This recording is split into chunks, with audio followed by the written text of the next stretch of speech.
9 जनवरी 2007 की रात को मौत का ऐसा खेल हुआ जो किसी का भी दिल दहला दे। पहले उस नेता को जलाकर मारने की कोशिश हुई, फिर उसके अधजले शरीर पर कई गोलियां उतार दी गईं।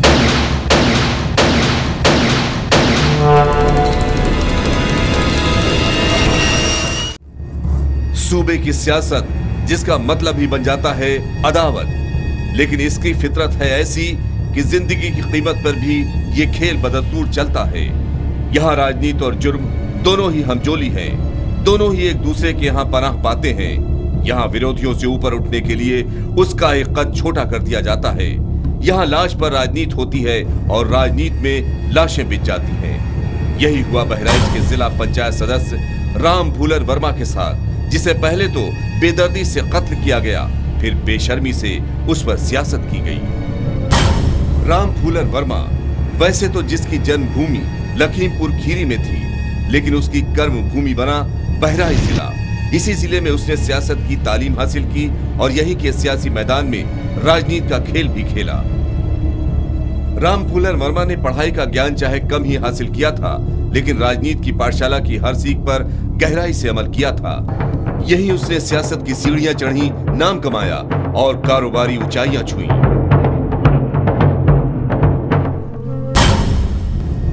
राम भूलन वर्मा ने सन 1994 में पहली बार बहराइच जिले से जिला पंचायत सदस्य का चुनाव लड़ा, लेकिन हार गया। उसके बाद सन 1999 में फिर चुनाव लड़ा, लेकिन इसमें भी उसकी हार हुई। राजनीति के इसी सफरनामे में उसे सपा विधायक दिलीप वर्मा का आशीर्वाद मिला। राम भूलन वर्मा ने भी विधायक जी को भी भरपूर सहयोग किया। इनके होते हुए जो 2-3 पोलिंगें थी जिनमें कोई दिक्कत नहीं होती थी, आराम से निकल जाती थी। बूथ कैप्चरिंग करता था उनके लिए। बीहड़ इलाका है, सरजू और घाघरा के बीच कम से कम 10 पोलिंगें हैं। लूट लेता था दिलीप वर्मा के लिए। अब राम भूलन वर्मा सपा का सक्रिय कार्यकर्ता बन चुका था। इसी राजनीतिक जमीन पर उसने अपने कदम बढ़ाए, लेकिन इसी दौरान उस पर कई आरोप भी लगे। वहाँ के जो काफ़ी गरीब और कमज़ोर तबके के लोग थे, उनकी ज़मीनों पर कब्जा करना, उनकी बहन बेटियों के साथ छेड़खानी करना, यह उनकी प्रवृत्ति बढ़ गई थी। और इस प्रवृत्ति में वहाँ के क्षेत्रीय विधायक उसके ऊपर उसका हाथ था। जनता ही आपको बताएगी कि उनका चरित्र कैसा था या वो कैसे थे, गरीबों के हित में कैसा कर रहे थे, अमीरों के हित में कैसा कर रहे थे। अपने राजनीतिक सफर में राम भूलन वर्मा पर जोड़ तोड़ करने और कई तरह के हथकंडे अपनाने के भी आरोप लगे। गांव से जुड़ी इसी राजनीति में राम भूलन वर्मा और क्षेत्र के दूसरे पार्टी के ही नेताओं के बीच मतभेद पनपने लगे और यही मनमुटाव ब्लॉक प्रमुख के चुनाव में और गहरा गया। राम भूलन वर्मा और महासी के विधायक पर परिवार की राजनीति करने के आरोप लगे। चूंकि दिलीप वर्मा जी से हमारे राजनीतिक मतभेद हो गए थे और हमने उनके जो ब्लॉक प्रमुख के चुनाव हुए थे उसमें जो उनके द्वारा खड़े किए गए उन्हीं के जाति के प्रत्याशी थे, उन सबका मैंने विरोध किया था।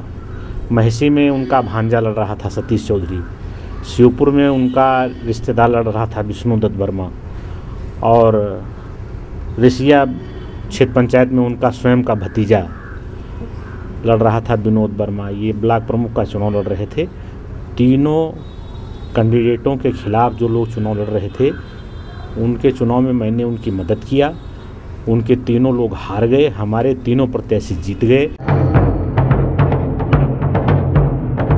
यही दूरियां उस समय और बढ़ गईं जब जिले में पंचायत सदस्यों के चुनाव हुए। सपा विधायक दिलीप वर्मा राम भूलन वर्मा को पार्टी का टिकट दिलाना चाह रहे थे और सपा के ही सदर विधायक अपने किसी प्रत्याशी को चुनाव लड़वाना चाहते थे।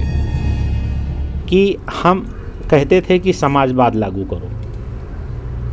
हम भी समाजवादी पार्टी के थे। जिला पंचायत सदस्य राम भूलन वर्मा बहुजन समाज पार्टी के समर्थित उम्मीदवार थे।